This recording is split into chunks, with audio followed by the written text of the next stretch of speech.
Olá, sejam bem-vindos ao meu segundo vídeo no meu canal no YouTube. Eu sou o professor Rovani e se você está aqui é porque provavelmente tu viu o primeiro e tu sabe que nós vamos falar de um assunto muito polêmico, um assunto que eu não queria falar, eu perdi provavelmente alguma aposta, não quero perder amizades e nem mais que isso por estar falando nisso, mas eu vou falar sim dos projetos econômicos de Jair Bolsonaro e do Fernando Haddad. Vamos compará-los. Vamos descer a lenha nos dois, meter o pau nos dois e vamos fazer mais ainda, pior ainda, porque os dois merecem, né?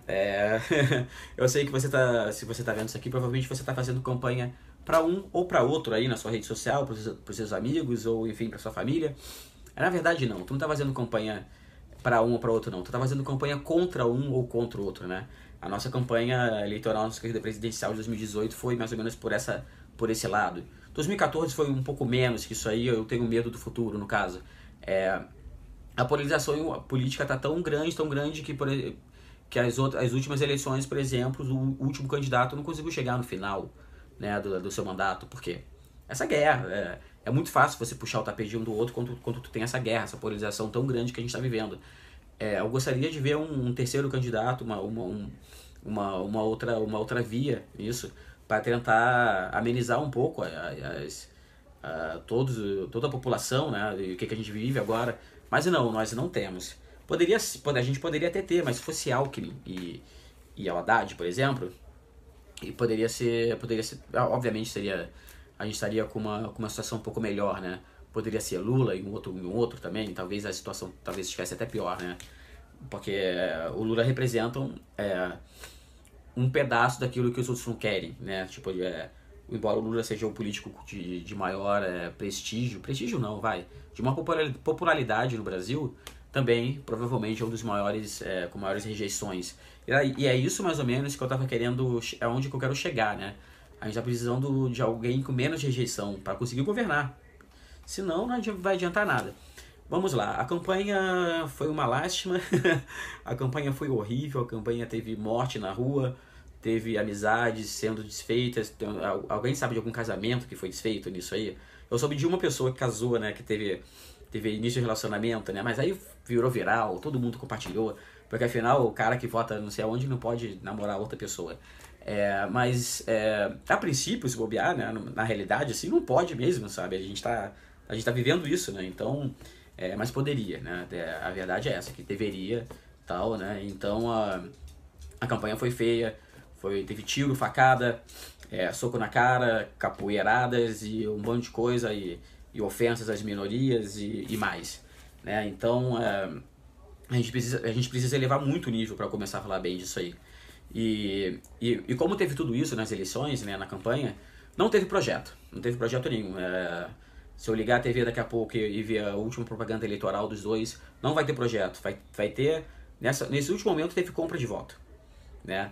Haddad prometendo botijão por R$49, o outro roubando a ideia do outro, que é a inserção de imposto, inserção de imposto de renda, para quem ganha até 5 salários mínimos, os dois estão prometendo isso. Várias promessas também que são populistas, e aí é onde que mais um ponto importante, sabe? Nós colocamos no segundo turno os dois candidatos que são mais populistas, né? A América Latina toda sempre faz isso, é incrível. E a gente não aprende. Isso aí foi meu cachorrinho latindo, qualquer coisa, relevem. Que relevem, que nem aquele vídeo, né, que tem na CNN, a criancinha indo atrás e a babá, só que eu não tenho babá pra ele, né, felizmente. Então, a campanha foi bem baixa, foi horrível. Você não sabe quais são os projetos para saúde, para educação, para saneamento básico. Tu não tem, afinal. Tu tem um bando de carta de intenção falando que eu vou melhorar, vou fazer isso. Mas ninguém fala de onde vai tirar, se vai aumentar o imposto para fazer aquilo, de onde que tira. Todo mundo acha que tem dinheiro para tudo, né? Não tem. A crise fiscal é a nossa pior crise, é o nosso pior ponto, sabe? Então, a gente não resolvendo esse ponto de crise fiscal, não tem dinheiro pro resto. Tem algumas projeções que provavelmente 2020, 2021 a máquina pública pode parar, chamam de shutdown, né? Mais ou menos o que aconteceu com o governo do Rio, né? Na crise aí, carioca. Não tem dinheiro para pagar funcionário, a máquina pública pode parar, se isso não for consertado. E de um lado a gente tem um projeto, por exemplo, do PT, que o projeto do PT acha que a reforma da Previdência não tem uma urgência nisso, né? Mas vamos meter pau nos dois. Eu vou fazer um pequeno spoiler aqui, tá?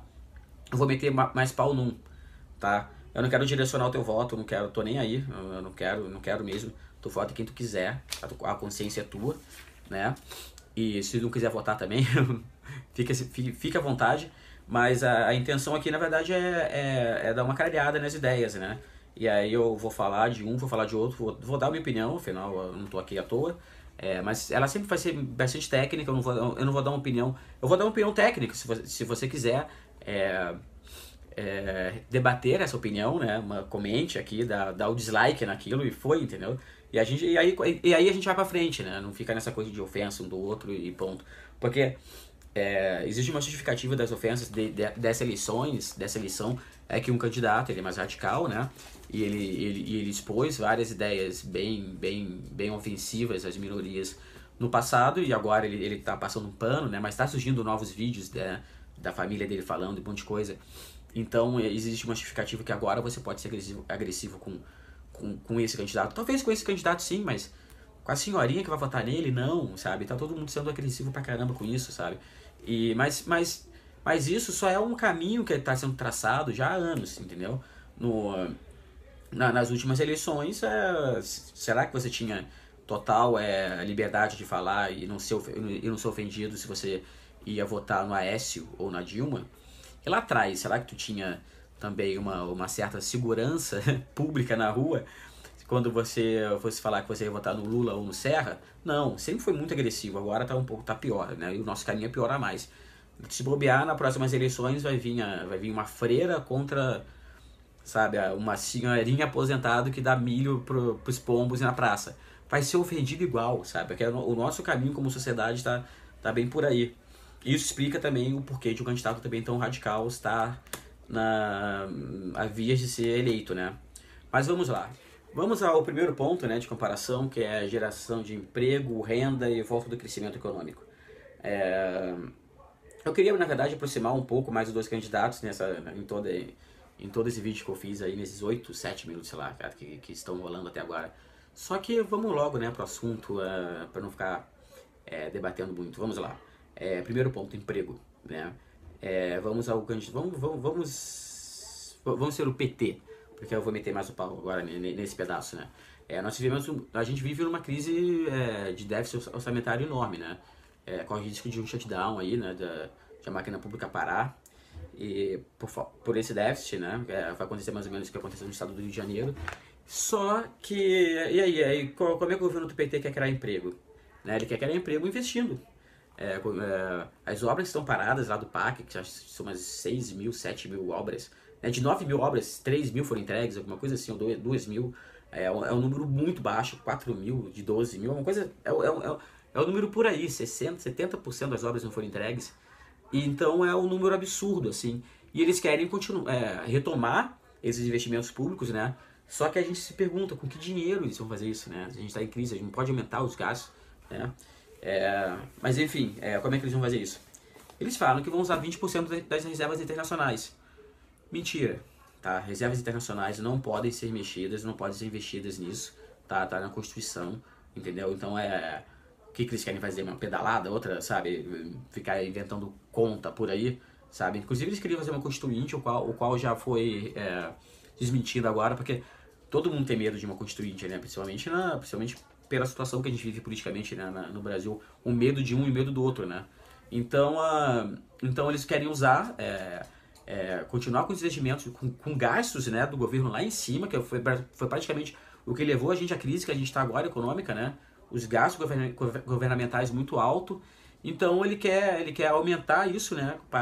Continuar com as obras paradas, né? Que foram paradas por falta de verba. Não tem essa verba e eles querem usar as reservas internacionais para fazer isso. É proibido fazer isso, ok? Então eles não vão fazer isso, mas enfim. Ou seja, é mais um populismo aí, né? Vamos lá.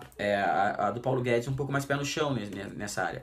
Ele sabe que não tem dinheiro para ser investido, então ele quer abrir a economia, quer trazer novos investimentos para o Brasil, quer fazer um ambiente de investimento melhor no Brasil. Os dois querem diminuir os juros, né? Obviamente, né? Não é pretensão de nenhum governo mesmo deixar os juros lá no alto, né? Mas eu acho que o do Paulo Guedes enfatiza mais isso, né? De juros mais baixos, uma maior oferta de crédito, né? para que os empreendedores invistam mais, né? Tenham mais novos negócios e novas tecnologias também. Uma coisa também do governo do Paulo Guedes é uma criação de... o governo do PT vai revogar totalmente a reforma trabalhista que teve agora, né? Não se fala, tipo assim, tu tem que fazer uma reforma trabalhista, sabe? Porque se a gente for ver os nossos incentivos, né, legislativos ou fiscais, seja o que for, nós estamos ou é o pior em 137 países pesquisados, ou o pior é o segundo pior, que tem menos incentivos para você empregar alguém, entendeu? Então tem que ser feita uma reforma. Quantos amigos tu tem aí que não tem carteira assinada e não querem ter, que vão trabalhar sendo PJs, ou agora estão na informalidade e não vão voltar para a formalidade, sabe? Não vão mais contribuir com previdência. Essa reforma tem que ser feita, só que o PT não fala como será feita, né? Afinal, o populismo tá aí, né? E a do Paulo Guedes, na verdade, eles não vão revogar, a continuar como é que tá? Talvez eles queiram fazer alguma coisa a mais, mas aí tem um custo político enorme, então provavelmente não vão fazer por enquanto, né? Vão deixar do jeito que tá. E vão criar 2 módulos de carteira de trabalho para jovens, né? Uma que tu vai direto para CLT e uma outra que tu não vai para CLT, mas enfim, né? Vai ser descontado menos, mas também provavelmente vai ganhar menos, né? Mas vai facilitar, né, esse módulo de carteira que eles estão chamando de verde e amarela, né? Esse módulo de carteira para jovem provavelmente vai estimular a contratação deles, né? Pelo menos. Então vamos lá, né? Essas são as medidas de emprego, né? Nisso estaria 1-0 para o Bolsonaro, mais ou menos, né? Vamos para o segundo tema. O segundo tema é juros, né? A gente falou em facilitação. Como o PT pretende diminuir os juros cobrados dos bancos para você, consumidor, e para mim também? Vamos lá. O PT pretende fazer isso de 2 maneiras. As 2 maneiras muito erradas, tá? As 2 maneiras... A primeira seria... primeiro, não quer abrir concorrência, né? Não quer atrair novos bancos, ou seja, pode até vir novos bancos estrangeiros e tal, mas se não vier, não tem investimento em um ambiente favorável, os bancos virem para cá e investirem aqui. Isso não tem. O que tem é que eles querem na canetada, a canetada é um modo de falar, né? Através dos bancos privados, dos bancos públicos, né? Tu começar a gerar uns juros menores para os consumidores através do Banco do Brasil ou da Caixa, né? Aí eles vão cobrar uns juros muito menor que os outros, e aí, através da concorrência deles, os outros terem que ir atrás desse novo preço do mercado, né? Desses juros menor. Só que isso não vai acontecer, porque a concentração de crédito no mercado é enorme, entendeu? É muito grande. A gente tem 80% do crédito na mão de 5 agentes financeiros, né? Então, isso já foi tentado antigamente, e isso pode ser legal num ponto, que é um ponto inicial, de mudança de direção dos juros altos. Mas isso se manter a longo prazo, eu duvido, entendeu? E uma outra é taxar os juros cobrados. Ou seja, tu taxaria mais esse produto, né, que é o crédito, e daí você conseguiria diminuir esses juros. Eu não entendo isso. Por exemplo, a explicação é a seguinte. Eles não querem que o banco cobre mais de 100%. Por exemplo, 100% é um número fictício, tá? Mais que 100% pro seu consumidor. Então, acima de 100% ele taxaria aquilo. Isso faz sentido? Pra mim não faz muito sentido, ok? Pra você, se faz sentido pra ti, me manda um e-mail, me liga, faz qualquer coisa, porque eu não consigo ver como isso pode modificar os nossos juros, tá? Os juros cobrados dos bancos. O Paulo Guedes ele já quer atrair novos bancos, né? Sobre aquilo que a gente falou antes, sobre um ambiente novo de mercado, né? Você poderia atrair também novos bancos, né? Assim como ele quer fazer com a geração de empregos, né? Tu atrai esses bancos também para uma concorrência maior, diluir, né, essa concentração que tu tem de crédito, né? Esses 80% na mão de 5, poderia ser na mão de 7, na mão de 8, e a partir dessa concorrência a gente, né, teria uma diminuição dos juros cobrados, né? Então, nisso estaria 2-0, talvez. Talvez estaria 2-0.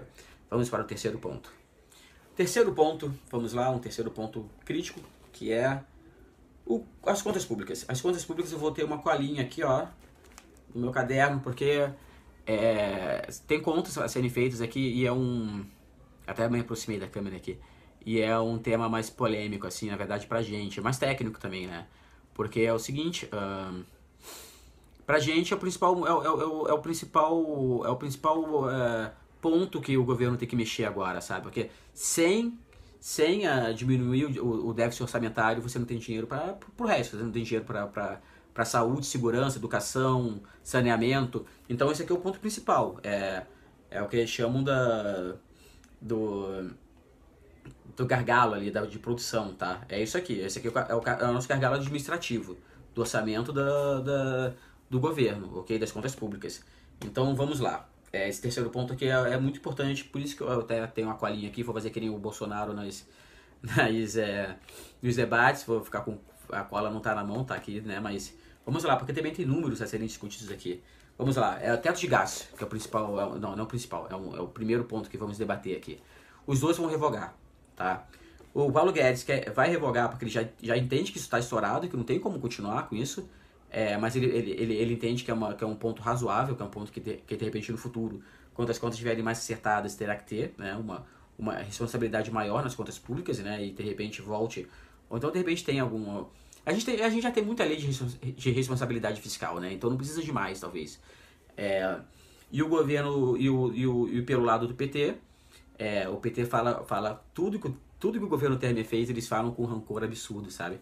Tu vê na fala, sabe? Entendeu? Então eles vão revogar simplesmente porque o Temer que fez, mas também porque eles também não entendem que é um ponto factível que você consiga trabalhar com as finanças nacionais, com as contas nacionais, com esse teto, né? Que não deixa você articular muito ou jogar muito com orçamento, né? Então, beleza. Os dois vão revogar até essa emenda constitucional 95 está com os dias contados aí. Mas vamos lá. Os dois vão fazer reforma tributária, tá? Os dois também, um copiando do outro, Paulo Guedes copiando do PT, vão fazer aquela inserção de imposto de renda para quem recebe até 5 salários mínimos. Só que quem recebe 5 salários mínimos são 95% da população.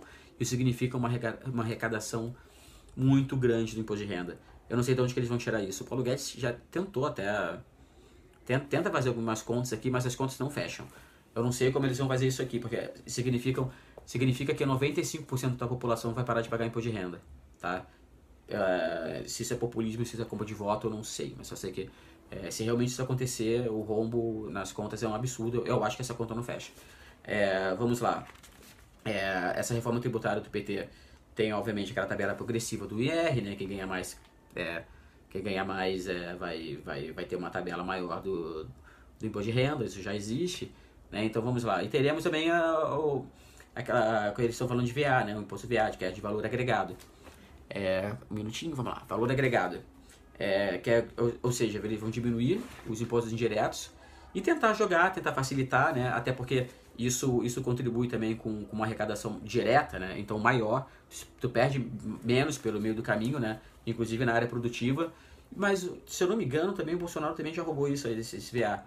Que enfim, né? Você aumenta os impostos diretos, né? Todos os diretos. E diminui esses impostos indiretos, né? Inclusive de produção, né? De consumo. Então, e você também vai taxar as heranças, né? E os dividendos também. Então você tem um grande ganho aí de arrecadação, tirando a inserção de imposto de renda, né? Que eles vão fazer. Tem um ponto aqui bem estranho também. Ah, tá. Um ponto muito crítico ao projeto, né, em relação às contas públicas do PT é o seguinte: eles falam em continuar as obras paradas, falam em contratar gente, falam em muito aumento de gasto do orçamento, né? Tem muito aumento ali de gasto e em nenhum momento eles falam de corte. Eles falam em aumento de arrecadação, eles falam de uma esperança, que eu não sei de onde eles tiram, de crescimento maior, então você cresce, e aí você arrecada mais, tem mais movimentação econômica, e tudo isso, só que não tem corte de gasto. Em momento nenhum eles falam em corte de ministério, eles falam, para não falar que não falam em corte de gasto, eles falam no corte de gasto que todo mundo tem que falar, que é corte de privilégio, que é uma pequena reforma administrativa, de você exonerar algumas pessoas. Cara, barera do caramba, sabe? Tipo, vamos falar em corte de gasto mesmo, sabe? A gente vai cortar aquilo ali, aquilo ali, aquilo ali. Não vai falar, porque é impopular. São medidas impopulares e tem que ser feitas. Então não vamos entrar no detalhe. Vamos lá, eles não prometem superávit nas contas. E, enfim, eles prometem também uma ajuda aos estados, né? Esse também é um ponto muito crítico do PT. Principalmente em comparação ao do Paulo Guedes, porque o PT promete uma ajuda aos estados, uma ajuda financeira. Já o Paulo Guedes promete uma descentralização do Estado, ou seja, o governo passar alguns impostos que vão para o governo, sabe? E agora começariam a ir para os estados ou para as cidades. O que é muito importante, porque a maioria dos nossos impostos vai para a federação, vai para o governo central, e você concentra tudo isso na mão deles. Só que quem é responsável pela sua segurança, pela educação de base, o seu saneamento básico, a tua segurança, enfim, aquelas coisas mais básicas ali do dia a dia, são os governos estaduais e os municípios, que ganham muito pouco repasse do governo estatal, então do governo central, né, de Brasília. Então, esse é um ponto legal até do governo do Paulo Guedes, né, que ele tenta fazer. A gente vai entrar em detalhe depois. Vamos lá. As contas públicas do Paulo Guedes, ele promete aquela isenção do IR, o robô, né, do projeto do PT. Vamos lá. O teto de gasto, eles vão tentar também revogar isso. Vamos lá. Eles fazem algumas contas aqui. Eu peguei a cola, na verdade, para ler essas contas, só que não vale a pena ser falado, mas pelo menos eles entram em detalhes. Eles sabem, eles vão cortar 300 bilhões, não, tem 300 bilhões que pode ser desonerados, e aí talvez apareça em 10 e 20%, que você consiga cortar, ajudaria entre 30 e 60 bilhões, eu tô resfriado, bilhões. Aí tem a isenção da Petrobras, tem as privatizações que eles querem fazer, tem várias contas, ao qual eles chegam, assim, tentam chegar, ao qual eles conseguem zerar o déficit fiscal no primeiro ano de governo. Isso é importante eles demonstrarem, tá? Isso tu tem uma certa competência e você ganha, né? Você ganha muito... qualquer projeto econômico, né? É legal você mostrar esses números, né? Então, vamos lá, vamos para o quarto ponto, que é a Previdência, né? Aliás, não... Vamos lá, chegando ao fim do vídeo, né? Finalmente. Vamos falar da Previdência, né? Sobre as contas públicas, isso já estaria 3-0, talvez, para o Bolsonaro. Vamos dizer, espera. Vamos lá, Previdência, capitalização. Capitalização é o que o Paulo Guedes quer fazer, né? Ele quer mudar o sistema de repartição, né? Que é o sistema atual, né? Vou citar, né? Se a repartição, eu que contribuo agora, eu tô pagando os aposentados de hoje, né? E a capitalização eu pagaria eu mesmo no futuro, né? Esse dinheiro ficaria capitalizado, inclusive crescendo, né? E ganhando, e eu saberia exatamente que também tem essa forma mais justa, né? Tipo assim, eu tô me pagando no futuro, então eu sei o que eu tô fazendo e estou me pagando, não tô pagando pros outros, né? Então você consegue se organizar melhor também, e aí o governo também consegue se organizar melhor. Só que tem um custo muito grande aí de transição, né, de um regime para o outro, né? E o governo do Paulo Guedes não entra nesse detalhe, porque afinal é um detalhe muito tenebroso. Como é que você muda? Eu que estou pagando os aposentados de hoje, como é que eu começaria a me pagar? Ele fala de uma mescla, sabe, a médio prazo, agora a curto prazo, só que realmente a conta não fecha por enquanto, tá? Eu vou voltar a explicar, como o governo passaria, né, tem um lag grande, que eu tô pagando os aposentados de agora, tá? E agora eu começaria a me pagar. Então, esse pessoal aqui, tem esse custo aqui desse pessoal agora que está aposentado agora, já representa todo esse rombo que nós temos, como é que isso ficaria, né? Então, tem alguns modos de fazer, obviamente, né? Tu entra em poucos, mas a conta é muito difícil de fechar, tá? E do PT, o sonho também é mudar para capitalização, né? É o sonho deles também. Só que eles não veem como a Previdência como alguma coisa importante agora. A curto prazo, porque eles entendem, e aí isso é uma coisa boa também, isso é primeiro elogio, que eles veem a Previdência agora, que toda a conta está com uma lupa muito grande na Previdência, porque a Previdência tem poucas pessoas contribuindo, porque o desemprego está enorme.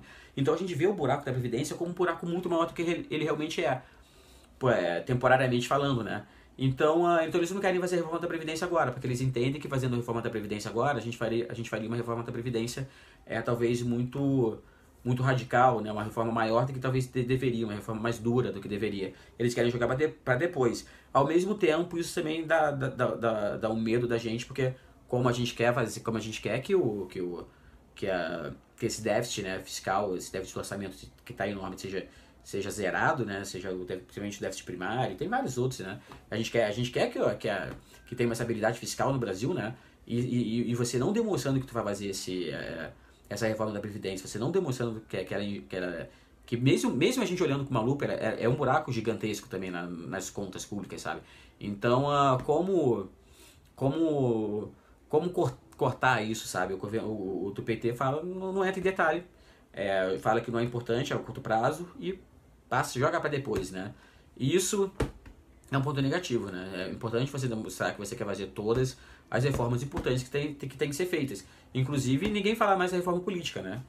Quando tava prestes a tomar impeachment, não, a gente aceita as culpas, vamos fazer reforma política. Agora, ninguém mais fala em reforma política, tô nem aí pra isso.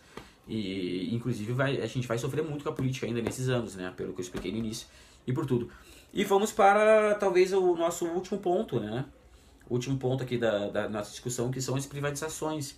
Que não tem muito discutir, né? O Paulo Guedes quer privatizar tudo, só que acontece que ele não falou para os militares todas as privatizações antipopulares, né, que ele quer fazer. Então, e o governo do PT, na verdade, quer continuar com as concessões, né? Não quer privatizar nada, mas quer continuar com as concessões públicas, né? Que é um regime que no Brasil não deu muito certo, né? Não sei como vai dar ainda. Tu pode ver todos esses esquemas com empreiteiras e os negócios, né, que são públicos privados, tipo aeroporto de Campinas, né? Tu vê tudo isso, cara, nada deu certo. O público privado no Brasil juntou o pior dos dois mundos, o corporativismo político e toda a ganância privada, sabe? Então você pega o pior dos dois lados e você junta os dois e dá no maior esquema de corrupção mundial, né? É isso que dá. Então, beleza, que você pode... mas isso é na teoria, vamos jogar a polícia em cima, vamos fazer agora corretamente. Enfim, né? É um esquemão meio estranho, assim, né? Não deu nada certo, então vamos corrigir, vamos fazer. Tá ok, vamos tentar. Entre os dois, eu prefiro logo privatização, porque pelo menos não fica ligado ao governo e não tem mais esquema de corrupção nenhuma, né? Mas eu entendo que isso seja um tema que é meio ideológico ainda, né? Tipo, mas eu vou explicar alguma coisa aqui. Não trate isso como ideologia, ok? Tem empresa que tem que fechar, tá? Tem empresa que não tem que ter, tem empresa que tem que ser particular, sabe? A gente tá discutindo aqui todas essas coisas, privatização, por exemplo, a gente está discutindo, a gente não está discutindo educação e nem saúde, entendeu? Por que o governo tem que entregar minha carta? Ou entregar minha encomenda aqui na porta da minha casa? E a gente não tem que discutir com o governo a educação, sabe? Não ponto estratégico, mas aí todo mundo com umas ideologias muito fortes, né? Não, porque a privatização você contra, você é a favor. Por que eu não posso estudar caso por caso, sabe? Porque existe a Companhia das Docas, porque existe a estatal do trem aéreo Rio-São Paulo, que não existe, que nunca vai existir, entendeu? Mas eu sou contra a privatização. Mano, faz as contas, sabe? Pega tudo lá, faz as contas. E aí, o que é melhor, sabe? Por que isso aqui vai ser melhor, ser aberto, ter mais concorrência? E por que isso aqui é estratégico pro governo? Aí, beleza, a gente discute. Só ideologia, ser contra ou a favor, isso não leva a lugar nenhum, entendeu? Isso leva pra igreja, sabe? A gente vai na igreja discutir a sua religião, entendeu? Fora isso, é baboseira do caramba. Então vamos lá. A gente discutiu tudo aqui, né? Dos dois pontos do governo. Vamos agora fazer um apanhado, tá? Geral. Por enquanto, deu uns 4-0, mais ou menos, 3-0 pro Bolsonaro. Mas todos os projetos são muito fracos, tá? Não entro em detalhes. É aquela coisa de cartinha de recomendação de adolescente, tá? Todos entram no populismo, e o populismo, cara, a classe média tá um caos no populismo, sabe? Tipo, também não quer discutir nada, só quer saber, que bom, o salário mínimo vai aumentar mais do que o resto, vai aumentar mais do que... Vai aumentar o poder de compra. Cara, para você aumentar o poder de compra, você precisa de muita coisa anterior nas contas públicas, você precisa de muito investimento, você precisa de muita coisa. E aí você chega e você dá... E aí a população do salário mínimo, aí a população do salário mínimo, aí quem ganha um salário mínimo tem um aumento de renda, entendeu? Não adianta você chegar e não ter a mínima consciência de conta pública, o mínimo de consciência de administração, de gestão pública, e de repente chegar, eu vou fazer vou dar um aumento no salário mínimo e aí depois quebra, sabe? Não, entendeu? Vamos, para a população ter um aumento de poder de compra, tem várias coisinhas que tem que fazer até chegar no final, que é realmente eles terem, a gente ter um ganho de poder de compra, sabe? Um ganho financeiro, enfim, né? Maior que a inflação, a inflação também não aumentar. Tem vários quezinhos ali que você tem que...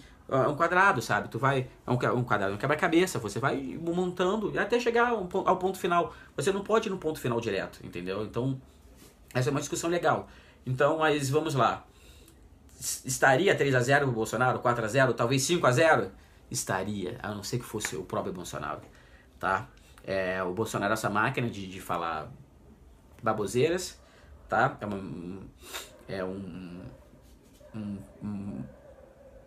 Tá me faltando palavra, né? Ele pode falar muita coisa, cada coisinha que ele falar, você desperta um não num acordo internacional, você desperta talvez uma motivação, uma queima de filme do filme brasileiro. O brasileiro é visto na gringa, sabe? É visto no mundo inteiro como um povo alegre, simpático, pá. Aí de repente vem o Bolsonaro como presidente do Brasil e com tudo aquilo que ele carrega, o nosso filme, sabe? A nossa visão, a visão brasileira no exterior ficaria muito ultrapassada, ficaria muito feia. Talvez em cada coisa que ele falasse negativa. E os assessores dele, né? Filho, o Mourão só fala besteira. Alguém é a favor do Mourão? Ninguém nem ele deve ser. Falar certas coisas, aí alguém já boicota, um país já boicota, as empresas já boicotam. Então o mal que a pessoa, sabe, física do Bolsonaro pode fazer pra gente é muito grande. Talvez seja maior do que tudo que esse projeto do PT não promete, né? Então vamos lá, voto inconsciente, né? E vamos lá, né? O próximo vídeo talvez eu cesse, né, agora de falar um pouco de política, né? E comece a falar das finanças pessoais e dar dicas de investimentos e tudo. Talvez eu fale um pouco também do ganhador das eleições. E aí talvez eu fale das minhas expectativas sobre esse novo governo, o que eles vão fazer, e sobre esses pontos econômicos, né? Que serão feitos ou não. Porque o que eu espero é que, a partir das eleições, muitos dos projetos que eu falei agora, que não foram exemplificados, que não foram a fundos, serão mais explícitos, né? A gente tem uma relação melhor com contas e tudo, e uma melhor... no caso eu vou falar a palavra explanação mesmo, de projetos que não são populares, entendeu? Talvez eles entrem mais nisso, porque agora, né, eles precisam de voto, estão comprando voto. Daqui a pouco eles vão falar de coisas que não são tão populares assim, e que provavelmente você vai falar, caí nessa. E vai cair sim, porque todos vão ter que fazer medidas não populares aí para segurar a economia nossa. Então, até o próximo vídeo. Deem um dislike ou um like aqui, compartilhem e me queimem aí publicamente. Um abraço.